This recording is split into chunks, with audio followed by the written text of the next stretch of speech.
passing from a particular medium then bounce back from the surface of another medium. Bounce back यानी जैसे ball टकरा के वापस आती है इस तरह लाइट भी उसकी सरफेस पे टकरा के वापस आए तो वो रिफ्लेक्शन ऑफ लाइट कहलाता है. Bouncing back of a light ray after striking with the surface of another medium. Another medium कितना आता है? मीडियम से मुराद ये है कि वो कई फॉर एग्जाम्पल लाइट जा रही है एक स्पीड से. अब एक ऐसा सरफेस एक ऐसी जगह आ गई जहाँ से लाइट की स्पीड बदल रही है तो नया मीडियम शुरू हो. जितनी दफ़ा लाइट की अगर 3 दफ़ा लाइट की स्पीड बदली तो हमें 3 डिफरेंट मीडियम होगा. बात समझ में आया? जब मीडियम चेंज होता है तो लाइट की स्पीड चेंज हो जाती है. अब जब तक सेम मीडियम है लाइट की स्पीड में कोई फ़र्क और सेम मीडियम में लाइट स्ट्रेट लाइन में चलती है. ये the light travels in a straight line. जब तक मीडियम नहीं चेंज होगा लाइट की स्पीड नहीं बदलेगी. जब स्पीड बदलेगी तो उसकी डायरेक्शन भी बदल जाती है और रिफ्लेक्शन भी बदलेगी. तो यहाँ जो मैंने आपको बताया था bouncing back of the light after striking with the surface of another medium. तो अनदर मीडियम से मतलब वो मीडियम है जहाँ लाइट अगर जाएगी अंदर जाएगी तो उसकी स्पीड में फर्क आ जाएगा और उसकी डायरेक्शन भी बदल जाएगी. अगर वो उसकी सरफेस से टकरा के वापस आए बिना अंदर जाए तो ये फिनोमिनन जो है ये प्रोसेस जो है इसको हम रिफ्लेक्शन ऑफ लाइट कहते हैं. और इसमें 2 लॉस थे. वो ये रिफ्लेक्शन वर्ड कहीं भी आई दोनों लॉस रही होती है. क्या रिफ्लेक्शन किसी भी सरफेस से अगर रिफ्लेक्शन दिया हुआ है तो 2 लॉज रहे होंगे. पहला लॉ क्या था? Incident ray, reflected ray, normal. ये तीनों ये लाइन में सेम नहीं एक ही सरफेस पे होंगी. यानी एक रेज है एक लाइन से ज्योमेट्री का रूल है इनफाइनाइट प्लेन पास हो सकती है, इनफाइनाइट सरफेस पास हो सकती है. लेकिन अगर 2 लाइनें हो और तो उनसे एक ही सरफेस पास होगी. बाकी जितनी भी सरफेस है एक से पास होंगी दूसरे से नहीं होंगी दूसरे से होंगी पहले से नहीं होंगी. जिन कोई भी 2 लाइनें यहाँ पे हम लाइट रे ले रहे हैं कोई भी 2 इंसिडेंट रे रिफ्लेक्टेड रे ले लें इंसिडेंट रे नॉर्मल ले लें. किन्हीं 2 में से जो भी सरफेस पास होगी तीसरा भी उसी सरफेस पे आएगा. ये रूल है. तीसरा भी 2 पे से जो भी आएगा तो रूल क्या है कि look at incident ray reflected ray and normal two point of incidence. तीनों एक ही सरफेस पे होंगे. 2 तो होंगे 2 को तो कोई प्रॉब्लम नहीं है. 2 लाइनें तो आप एक सरफेस पे आएंगी ज्योमेट्री का रूल है. सिंगल लाइन या सिंगल रे से इनफाइनाइट रेज सरफेस पास होती है. जब 2 कर देंगे चाहे वो इंसिडेंट रे हो नॉर्मल हो या इंसिडेंट रे हो या रिफ्लेक्टेड रे हो 2 कर देंगे तो फिर एक ही सरफेस होगा. तो दोनों अलग अलग मतलब जिसे कहना चाहिए जिस एक लाइन सरफेस में वो होंगी वो सरफेस की बात कर रहे हैं जिसमें 2 होंगी. तो रूल ये है कि जिसमें 2 होंगी उसमें क्या होगा तीसरा जो बचा रह गया फैक्टर इंसिडेंट. अगर आपने इंसिडेंट रे नॉर्मल लिया है तो तीसरा कौन बचा रह गया? Reflected ray. अगर आपने इंसिडेंट रे और रिफ्लेक्टेड रे लिया है तो तीसरा कौन बचा रह गया? नॉर्मल रह गया. अगर आपने normal incident ray reflected ray लिए तो तीसरा इंसिडेंट रे. तो वो कहते हैं जहाँ पे 2 होंगे जिस सरफेस पे उसी सरफेस पर तीसरा भी होगा. ये लॉ है. लॉ का मतलब ये होगा ही होगा. ये समझ में आया? ये ऐसे नहीं होगा कि सरफेस इंसिडेंट रे और नॉर्मल मान लो इससे टच होती भी जा रही है. ये जो पेट सरफेस है इंसिडेंट रे आ गई नॉर्मल आ गई उसी पे normal to the point of incidence. तो रिफ्लेक्टेड रे इससे थोड़ी ऊपरी की हो या थोड़ी नीचे को हो वो भी इसी पे होगी. जहाँ ये 2 हैं तीसरी भी इसी पे होगी. एक तो ये रूल बाकी क्या नाम है अगर लाइट है तो इसको कहते हैं फर्स्ट लॉ ऑफ रिफ्लेक्शन. और दूसरा लॉ क्या है कि एंगल ऑफ इंसिडेंस और एंगल ऑफ रिफ्लेक्शन ये हमेशा इक्वल होते हैं. ये कभी भी एक छोटा एक बड़ा नहीं होता है. इंसिडेंट एंगल ऑफ इंसिडेंस कौन सा एंगल है? इंसिडेंट रे और नॉर्मल के बीच का एंगल. और एंगल ऑफ रिफ्लेक्शन कौन सा होता है? रिफ्लेक्टेड रे और नॉर्मल का रे. मैंने आपको बताया जब कोई रे किसी सरफेस से टकराती है तो दो एंगल बनते हैं, एक सरफेस के साथ एक नॉर्मल के साथ, और नॉर्मल और सरफेस के बीच का जो एंगल है वो 90 का होता है। कितने का होता है? उस 90 डिग्री के बीच में इंसिडेंट रे आ गई तो वो जो 90 का एंगल था दो हिस्सों में डिवाइड हो गया। एक हिस्सा, एक एंगल वो जो सरफेस के साथ बन रहा है, और दूसरा एंगल वो जो नॉर्मल के साथ बना रहा है।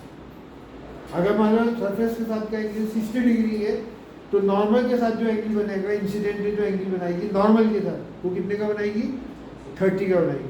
क्योंकि नॉर्मल एंगल को उस लाइन को कहते हैं, उस लाइन को जो 90 का एंगल बना है सरफेस के साथ। मान लीजिए यहाँ पे लाइन रे आके टकरा रही है और ये पॉइंट ऑफ इंसिडेंस है, तो यहाँ पे आप नॉर्मल खींचेंगे, समझ में आगे बात ये। तो नॉर्मल सरफेस के साथ होता है 90 डिग्री में, एंगल ऑफ इंसिडेंस के साथ नहीं, इंसिडेंट रे के साथ नहीं। किसके साथ होता है? नॉर्मल सरफेस के साथ होता है। ये 90 का एंगल, बीच में इंसिडेंट रे आ गई तो 90 का एंगल कितने हिस्सों में डिवाइड हो गया? दो में, एक सरफेस का साइड वाला एंगल और एक नॉर्मल के साइड वाला एंगल। अब अगर सरफेस के साइड वाला एंगल 50 डिग्री का है तो नॉर्मल के साइड वाला एंगल कितना बचेगा? 30-40। ये है एंगल ऑफ इंसिडेंस, ये angle of incidence, angle between incident ray and normal. अब कभी कभी सरफेस के साथ का एंगल दे देते, 70 डिग्री दे दिया और पूछा एंगल ऑफ रिफ्लेक्शन क्या होगा। पहले तो सरफेस के साथ एंगल 70 है और एंगल ऑफ इंसिडेंस कितना होगा? तो 70 नहीं होगा, वो कितना होगा? 20 होगा। क्यों? क्योंकि दोनों टोटल 90 होता है। नॉर्मल के साथ सरफेस, तो नॉर्मल मिलकर 90 का बनाती है। अब ये सरफेस वाला एंगल जो है रे के आने से 70 का होगा, तो बचा हुआ एंगल कितना होगा? 20 का। तो एंगल ऑफ इंसिडेंस 20 होगा, तो एंगल ऑफ रिफ्लेक्शन भी 20 ही होगा। ये नहीं हो सकता कि एंगल ऑफ इंसिडेंस छोटा हो रिफ्लेक्शन से, या एंगल ऑफ रिफ्लेक्शन बड़ा हो क्या छोटा हो एंगल ऑफ इंसिडेंस से। ये दोनों हमेशा एक होगा। इसलिए मैंने आपको बताया था रिफ्लेक्टेड रे की भी दो एंगल होते हैं, एक नॉर्मल के साथ जो एंगल ऑफ रिफ्लेक्शन कहलाता है, और एक किसके साथ होता है? सरफेस के साथ। अब अगर ये 40 का तो ये भी 40 का होगा, तो सरफेस वाला एंगल जो होगा, अगर प्लेन सरफेस है तो सरफेस वाला एंगल कितना होगा? कितना होगा? टोटल कितना था? 90। जब ये 40 का था तो बचा हुआ कितना हुआ? 50। तो अगर इंसिडेंट रे 50 डिग्री का एंगल प्लेन सरफेस से बना रही है तो रिफ्लेक्टेड रे भी 50 डिग्री का बनाएगी, समझ में आया? लेकिन वो एंगल ऑफ इंसिडेंस या एंगल ऑफ रिफ्लेक्शन नहीं कहलाता। एंगल ऑफ इंसिडेंस कौन सा होता है? इंसिडेंट रे और नॉर्मल के बीच का एंगल। समझ में आई बात? ये ध्यान रखिएगा। अगर if a ray makes an angle of 50 degree with the surface of the mirror, जो प्लेन सरफेस है, तो वो एंगल ऑफ इंसिडेंस नहीं है। एंगल ऑफ इंसिडेंस सरफेस के साथ नहीं माना है। इंसिडेंट और सरफेस के बीच के एंगल को एंगल ऑफ इंसिडेंस नहीं कहते। ये मैं बार बार कह रहा हूँ। किसे कहते हैं एंगल ऑफ इंसिडेंस?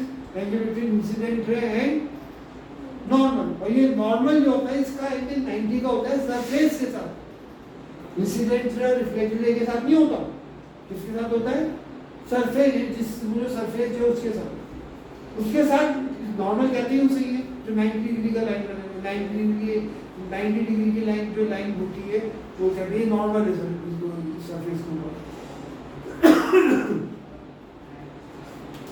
बात समझ में आया? तो ये दो एंगल लिखोगे कि angle of incidence is always equal to angle of reflection. इससे ये भी इंक्लूड होता है कि इंसिडेंट रे जो सरफेस के साथ एंगल बना रही है उसको एंगल ऑफ इंसिडेंस नहीं कहते, लेकिन जितने का भी एंगल होगा उतने ही बड़ा एंगल रिफ्लेक्टेड रे सरफेस के साथ बनाएगी। अगर स्मूथ प्लेन सरफेस, अगर सरफेस टेढ़ी हो गई, कर्व आ गया, तो नेचुरल बात है कि जो कर्व जिस हिस्से में कर्व होगा वहाँ पे एंगल में मिसाल के फॉर एग्जाम्पल ये कर्व, अब ये एंगल आ गया जगह पर, ये नॉर्मल एंगल, तो सरफेस के साथ तो वही एंगल होगा, angle of incidence angle of reflection दोनों इक्वल होंगे। लेकिन अगर आप नॉर्मल के साथ नापेंगे तो नॉर्मल में कर्व आ गई, जो सरफेस थी वो कर्व हो गई, तो एंगल में फर्क आ जाएगा या वही रहेगा? फर्क आ जाएगा ना। तो बात हो रही है प्लेन सरफेस की, कि प्लेन सरफेस से जो एंगल इंसिडेंटली जो एंगल बनाती है उतना ही बड़ा एंगल रिफ्लेक्टेड रे भी प्लेन सरफेस से बनाएगी। हम कर्व सरफेस की बात नहीं कर रहे हैं, यहाँ पे कर्व आगे जो मुड़ गई, समझ में आया? तो मुड़ने की जो सरफेस मुड़ गई तो सरफेस का जो एंगल, सरफेस का angle incident ray reflected ray के साथ 90 बदल जाएगा, वो नहीं रहेगा जो प्लेन सरफेस को होता है। अगर उसकी तरफ रे की तरफ मुड़ी है सरफेस तो कम हो जाएगा, और रे से दूर हटी है तो ज़्यादा हो जाएगा। ये बात समझ लीजिए। अब रिफ्रैक्शन किसे कहते हैं, ये तो हो गया सारा। इसमें मैंने आपको कुछ टर्म्स बताई थी, क्या नाम है इसके जो था, प्लेन में दो तरह के मिरर बताए थे, प्लेन मिरर और स्फेरिकल मिरर। स्फेरिकल मिरर बोलते हैं which are part of a sphere, उसमें दो तरह के मिरर बनते हैं। if the reflecting surface is curved in, तो उसे क्या कहते हैं? कॉनकेव, केव की तरह।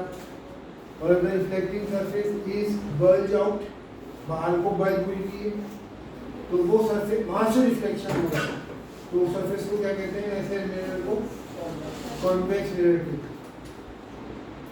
आपको याद नहीं ऐसे क्या नाम है, स्फेरिकल लेंस मिरर काटा किसी और स्फीयर से, उसकी अंदर की साइड को भी पॉलिश कर दिया और बाहर की साइड को भी पॉलिश कर दिया, तो दोनों साइड रिफ्लेक्टिव हो जाएंगी। अब अगर अंदर की साइड से रिफ्लेक्शन करवाओगे तो वो कॉनकेव कहलाएगा, उसके रिजल्ट कुछ और होंगे, और बाहर की साइड से रिफ्लेक्शन कराओगे तो वो कॉन्वेक्स मिरर कहलाएगा, और उसके रिजल्ट कुछ और होंगे। वो आप पढ़ेंगे लॉ में। अभी के कॉनकेव मिरर में क्या रूल्स अप्लाई होते हैं, वो कॉन्वेक्स में क्या होते हैं, अभी आपको समझ में आ जाएगा, अभी आप पढ़ेंगे। अब आ जाइए आप रिफ्रैक्शन के ऊपर। जब ray of light entered from one medium to another, अभी तक क्या हो रहा था? रिफ्लेक्शन में लाइट बाउंस कर रही थी, अंदर एंटर नहीं हो रही, मीडियम का कोई रोल नहीं था। दूसरा मीडियम जो था जहाँ से रे टकराई थी उसका कोई रोल नहीं था, उसकी सरफेस से टकरा के वापिस आ गई भी एक मीडियम में थी, और सरफेस से टकरा के सरफेस भी उसी मीडियम के ऊपर है, दूसरे मीडियम में नहीं है सरफेस, उसी मीडियम का बाहरी हिस्सा जो पहले मीडियम के साथ थे, उसी से वो वापस आ रही है। यानी दूसरा मीडियम जो है उसमें लाइट गई ही नहीं। समझ में आया बात? अगर लाइट दूसरे मीडियम में एंटर कर जाए, ट्रांसपेरेंट ऑब्जेक्ट जो होते हैं, तो लाइट जैसे ग्लास है, प्लेन ग्लास, उनमें लाइट टकराएगी और टकरा के वो उसके अंदर चली जाएगी। जैसे फॉर एग्जाम्पल ये प्लास्टिक है, ये ट्रांसपेरेंट है तकरीबन, या ट्रांसलूसेंट होता है। अब लाइट जो इससे टकरा रही है तो वो इससे टकरा के इसके अंदर से होके इधर आ रही है, वो इमर्जेंट इधर निकल रही है, वो इमर्जेंट रे के लाइट। लेकिन जो अंदर दाखिल हुई है, समझ में आई? तो वो कैसे दाखिल हुई है, किस पोजीशन पे गई है, क्या रूल्स को फॉलो करके गई है ना? वो उससे हम बात करेंगे, वो है रिफ्रैक्शन। रिफ्रैक्शन में लाइट एक मीडियम से निकल के दूसरे मीडियम के कहा जाती है, उसके अंदर एंटर हो जाती है। ये ध्यान रखिएगा। जैसे मेरा ये ग्लास है, लेंस है, जो लाइट इधर से आ रही है वो इससे सरफेस से टकरा कर कुछ हिस्सा वापिस लौट जाता है, थोड़ा बहुत हिस्सा, बहुत कम, वो तो रिफ्लेक्शन कहता है। लेकिन कुछ हिस्सा लाइट का इस लेंस के अंदर से गुजर रहा है, तो जो अंदर से गुजर रहा है वो कौन से रूल्स को फॉलो करके गुजर रहा है, समझ में आया? फिर वो इधर से निकल के वापस इधर आ रहा है। यानी एयर में था कि ग्लास के अंदर बहुत थोड़ा सा हिस्सा रहा, ग्लास की मोटाई बहुत कम है, फिर वो इसको क्रॉस करके फिर वापस एयर में आ गया, वो इमर्जेंट कहलाएगा। इमर्ज करने यानी वापस उसी दूसरे मीडियम से पहले मीडियम में वापस आना, पास होकर निकलना, जिस चीज़ के अंदर से पास होके जब वो निकल के बाहर आती है तो वो इमर्जेंट कहलाती है। जो लेकिन बात होती है दूसरे मीडियम की, जब भी लाइट रे किसी एक मीडियम से निकल के दूसरे मीडियम में जाएगी तो it will bend from this part, यानी स्ट्रेट नहीं रहेगी तो अपने रास्ते से बेंड करेगी। समझ में आया? इस प्रोसेस को रिफ्लेक्शन ऑफ लाइट है। क्या बोलते हैं इसको, रिफ्रैक्शन। जैसे ये गिलास ले थे, ये लाइट ले आई, यहाँ पे आगे टकरा, ये पॉइंट ऑफ इंसिडेंस है, ये दोनों एक ही मीडियम में, ये एयर है तो दोनों एयर के अंदर है, पॉइंट ऑफ इंसिडेंस भी इंसिडेंट है। अब ये नॉर्मल आ गया, नॉर्मल 90 डिग्री की लाइन को सरफेस के साथ बनती, उसको आप आगे बढ़ा सकते, तब भी नॉर्मल है, नीचे का हिस्सा ऊपर का हिस्सा जो है वो भी नॉर्मल ही कहलाएगा। नॉर्मल एक ही होता है, मेरे ऊपर का नॉर्मल अलग है और नीचे का नॉर्मल, अगर 90 डिग्री की लाइन जो है वो ऊपर वाली भी है और अंदर वाला हिस्सा भी। जब ये अंदर जाएगी, अगर ये गिलास स्लैब नहीं होती यहाँ पे, तो ये ऐसे सीधी जाती है, ऐसे नहीं, जब तक लाइट का मीडियम चेंज नहीं होता, लाइट स्ट्रेट लाइन में चलती है। तो अगर ऐसे आई थी तो ऐसे ही जाएगी, कोई बेंडिंग नहीं होगी। लेकिन जब मीडियम चेंज हो गया इस पॉइंट के ऊपर, समझ में आई बात? ये इस पॉइंट को पॉइंट पी कहते हैं, मान लो तो पॉइंट पी में मीडियम चेंज हो गया तो लाइट दूसरे मीडियम में एंटर होगी। अब ये स्ट्रेट लाइन में नहीं जाएगी, ये बेंड करेगी। ये अगर उसकी स्पीड कम हो गई दूसरे मीडियम में तो ये नॉर्मल की तरफ बेंड करेगी। यानी नॉर्मल ये है, ये नॉर्मल से ये सीधी जाती, इसकी जगह नॉर्मल की तरफ बेंड करेगी। और अगर मीडियम जो है वो उसमें स्पीड बढ़ गई तो नॉर्मल से दूर हुई, नॉर्मल से क्या हो जाएगी, दूर। यानी मिसाल के तौर पर ये मीडियम है, ये रे ऑफ लाइट आई, ये नॉर्मल आ गया, ये बजाय स्ट्रेट जाने के अगर मीडियम में होता तो ये स्ट्रेट जाती। अब ये मीडियम जो है ये इसमें स्पीड बढ़ गई, जब स्पीड बढ़ गई तो ये नॉर्मल से दूर हो गई। बात समझ में आ गई? तो ये क्या है, इसको कहते हैं रिफ्रैक्शन ऑफ लाइट। क्या है refraction of light? When a ray of light enters from one medium to another medium, then it changes its path. It's bent from its path. This bending of the light from its path, this process of bending of light from its path, its actual path of से bend करने को, क्या इधर bend करे क्या इधर, उससे कोई फर्क नहीं पड़ता, bend करेगी। तो क्या कहते हैं, प्रोसेस को क्या कहते हैं, रिफ्रैक्शन ऑफ लाइट। अब ये जो थी ये वो इंसिडेंट रे कहलाएगी जो पहले कहलाती थी। इंसिडेंट रे जो आगे अपने मीडियम से निकल आई और दूसरे मीडियम से टकराई, उसको इंसिडेंट रे कहते हैं, दूसरे मीडियम से टकराने वाली है। तो रिफ्लेक्शन रिफ्लेक्टेड रे कब कहलाती है, जब वो वापस जाती है, मतलब उसी मीडियम में वापस जाती है, तब वो कहलाती है रिफ्लेक्टेड रे। क्या कहलाती है, पलट के वापस आ गई, क्या कहेंगे इसे हम, रिफ्लेक्टेड रे। लेकिन ये दूसरे मीडियम में चली गई और तो इसको हम कहेंगे रिफ्रैक्टेड रे। क्या, रिफ्रैक्टेड रे। वो थी रिफ्लेक्टेड, तो ये क्या है, रिफ्रैक्टेड रे। The ray of light entering into the other medium after bending from its path, that ray is called refracted रे। वापिस आ रही है। अब ऐसा क्यों हो सकता है, लाइट का कुछ हिस्सा वापस चला जाए, बहुत सारी रेज आ रही होती है एक साथ, और बहुत सारी रेज के एंगल्स की बहुत सारी वजूहत होती है, कुछ हिस्सा अंदर चला गया, कुछ वापस लौट गया। तो जो वापस लौट गया वो रिफ्लेक्टेड कहलाएगा, और जो अंदर चला गया दूसरे मीडियम के, वो क्या कहलाएगा, रिफ्रैक्टेड। क्या कहलाएगा वो, और प्रोसेस को क्या कहेंगे, रिफ्रैक्शन ऑफ लाइट। तो bending of light when it enters from one medium to another is called refraction of light. अब वो बेंड क्यों होती है, इसकी वजह है कि जब भी लाइट मीडियम बदलता है उसकी स्पीड बदल जाती है। अगर लाइट की स्पीड कम हो गई, लाइट की स्पीड पहले मीडियम के कंपैरिजन में क्या हो गई, कम, तो वो नॉर्मल की तरफ बेंड करेगी। आप खुद देख लो, बजाय स्ट्रेट जाने के ये नॉर्मल था, ये नॉर्मल की तरफ बेंड करेगी। अब ये कॉमन सेंस की बात है, इसको भी आर से लिखते हैं, इसको भी आर से लिखते हैं, वो अलग बात है। अब ये कॉमन सेंस की बात है कि जब ये अंदर को बैठ होगा तो ये आपको पता है क्या नाम है, ये एक रे और एक रे आ रही है, वर्टिकली अपोजिट एंगल क्या होती है, ज्योमेट्री में पढ़ा है आपने, वर्टिकली अपोजिट एंगल क्या होते हैं, इक्वल होते हैं अगर दो लाइनें दूसरों को क्रॉस करें। तो अगर ये स्ट्रेट जाती तो ये एंगल ऑफ इंसिडेंस पर इसके अपोजिट जो एंगल था वो इक्वल होता। तो वर्टिकली अपोजिट एंगल क्या होते हैं, इक्वल होते, ज्योमेट्री का रूल है। लेकिन ये अंदर को बेंड हो गई, तो जो एंगल ऑफ इंसिडेंस जितना था एंगल ऑफ रिफ्लेक्शन की कंपैरिजन में क्या हो गया, कम हो गया या बढ़ गया। यहाँ इस केस में वो कम हो गया तो अंदर को नॉर्मल के पास आ गई, तो जब एंगल आप नॉर्मल से नॉर्मल के पास आ गई तो एंगल छोटा हो गया।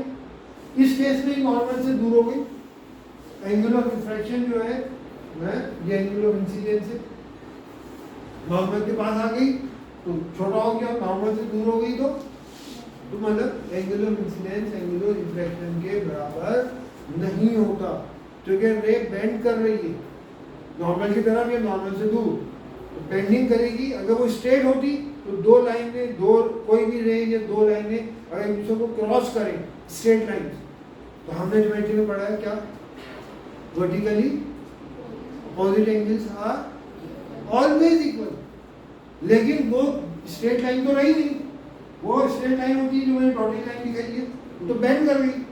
तो अब ये लाइन अलग है और ये लाइन अलग है, तो ऑटोमेटिकली एंगल में फर्क पड़ जाएगा।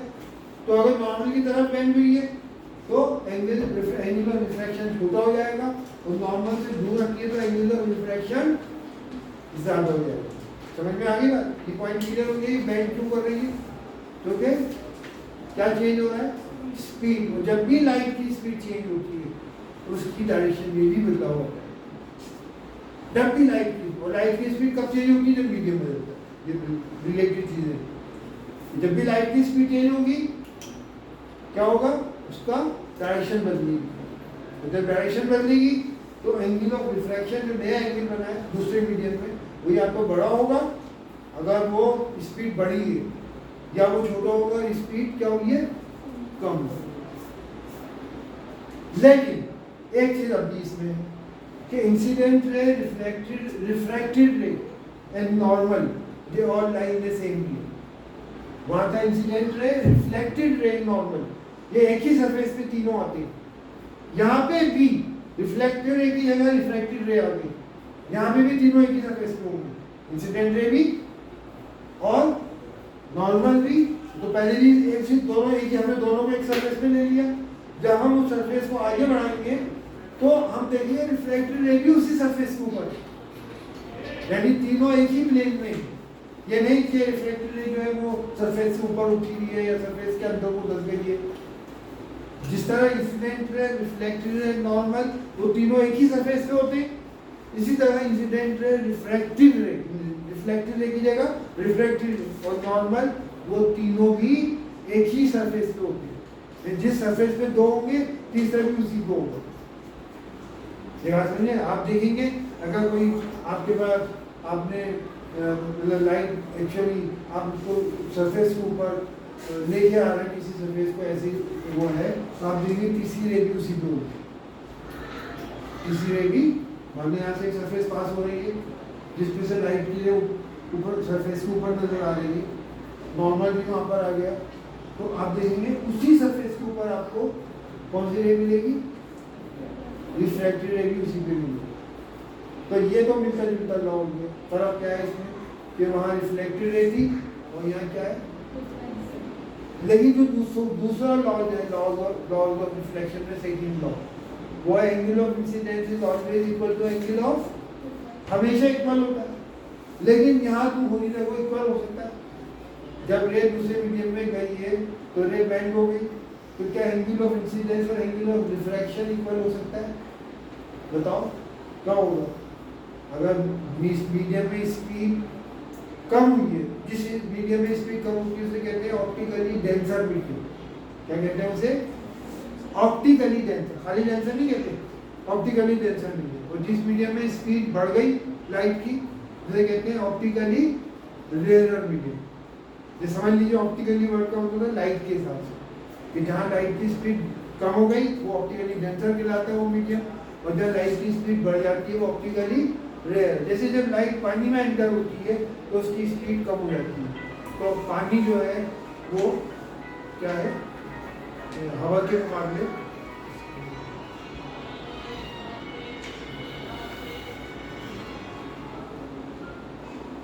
पानी एयर के मुकाबले ऑप्टिकली क्या है, डेंसर।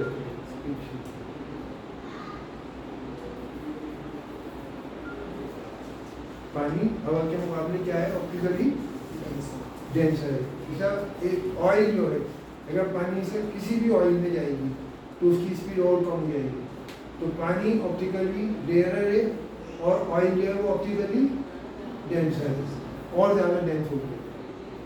ये बात समझ में आई?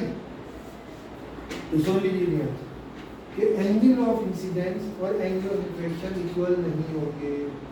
दूसरा लॉ क्या था, angle of incidence is always equal to angle of reflection, laws of reflection में था। लेकिन यहाँ ये नहीं है, यहाँ क्या है कि angle of incidence angle of reflection के बराबर नहीं होगा। यहाँ एक और लॉ है, उसको हम कहते हैं Snell's law, second law of reflection. क्या बोलते हैं उससे? Snell's law.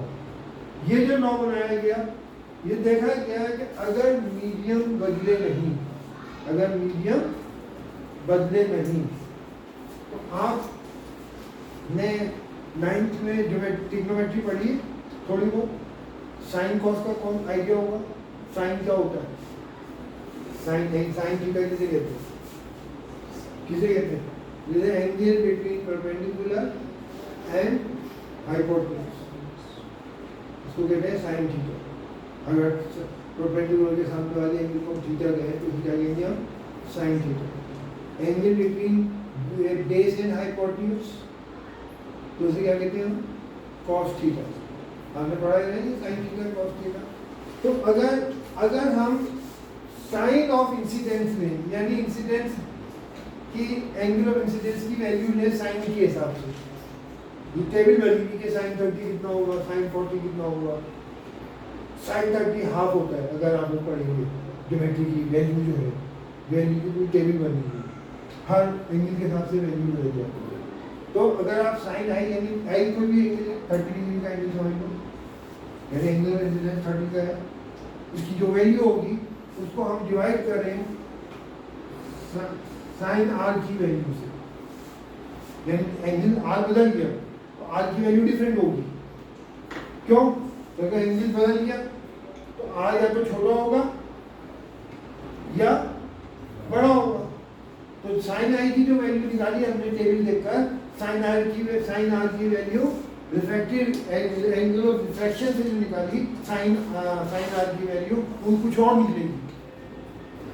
ये बात समझ में आया? साइन आई की वैल्यू अलग होगी और साइन आर की वैल्यू अलग होगी। वो आपको समझ में आ जाएगा जब आप ट्रिग्नोमेट्री पढ़ेंगे। इसमें ही देखा गया कि ये जो रेशो आती है इनको डिवाइड करें, अगर मीडियम चेंज नहीं हुआ, ये रेशो चेंज नहीं, यानी जो भी इनका आंसर आया था, मान लो इनका आंसर जो था वो x/y आया था फॉर एग्जाम्पल, या हम 1.234 ऐसे में एज्यूम कर ले, इसका आंसर 1.234 आया था फॉर एग्जाम्पल। अब अगर साइन आई पहले 30 था तो साइन आई भी होगा, फिर अगर आई की वैल्यू चेंज हो गया, आपने 30 की 40 कर दी, तो जो एंगुलर रिफ्लेक्शन हो वो भी चेंज हो जाएगा, लेकिन एंगल की रेशियो सेम नहीं होगी। एंगल की रेशियो सेम, उनकी साइन की वैल्यू निकाल के जब डिवाइड करेंगे तो वो आंसर सेम आएगा। साइन आई कोई एक वैल्यू है, जैसे साइन आई जो है, साइन 30 जो होता है वो 0.5 है। अब उसमें 3-4 वैल्यू आपको याद करनी होगी ज्योमेट्री के अंदर, ट्रिग्नोमेट्री में। साइन 91 होता है, कुछ वैल्यूज है, वैसे तो हर एंगल की वैल्यू बदल जाती है। तो अब जो भी उसकी वैल्यू है, अब साइन आर की वैल्यू जो होगी, तो अगर आप एंगल लेके डिवाइड करेंगे तो वो आंसर हर दफा अलग आएगा। अगर एंगल ऑफ इंसिडेंस बदलेंगे तो एंगल ऑफ रिफ्रैक्शन भी बदल जाएगा, और जब आप एंगल्स को डिवाइड करेंगे तो आंसर हर दफा अलग अलग आएगा। समझ में आया? एंगल 30 था और एंगल ऑफ रिफ्रैक्शन जो है वो मान लो 20 था, 3/2 हो जाएगा। आपने 30 की जगह 40 कर दिया, वो 20 की जगह 25 आ गया, तो 3/2 नहीं आएगा, कुछ और आंसर आएगा। तो एंगल्स की वैल्यू सेम एंगल्स की रेशो लेंगे वो सेम नहीं आएगी, वो अलग अलग आएगी। एंगल्स की रेशो की बात कर रहा हूँ। लेकिन अगर उनकी साइन की वैल्यू ले, उस एंगल के हिसाब से साइन की वैल्यू ले, और एंगुलर रिफ्रैक्शन के हिसाब से साइन की वैल्यू ले, यानी वो भी साइन की वैल्यू ले, और फिर जब डिवाइड करेंगे, फिर अगर डिवाइड, तो जब तक मीडियम चेंज नहीं हो रहा, जब तक लाइट का कलर चेंज नहीं हो रहा, वो आंसर हमेशा सेम आएगा। कलर भी लाइट का भी बदलना चाहिए। अगर आप येलो लाइट यूज कर रहे हैं तो दोबारा एंगल चेंज करा, फिर तो एंगुलर रिफ्लेक्शन अपने आप चेंज हो जाएगा। और येलो ही लाइट आपने रखी, मीडियम वही रखा, मान लो एक एयर है मीडियम, दूसरा मीडियम गिलास है, मिसाल के तौर पे एक मीडियम एयर है, दूसरा मीडियम कौन है, गिलास। आपने यही दोनों रखे, एक दफा आपने 30 डिग्री से आपने लाइट साइन लाइट जो थी 30 डिग्री के एंगल से डाली, इस तरह से लाइट डाली तो 30 का एंगल बना।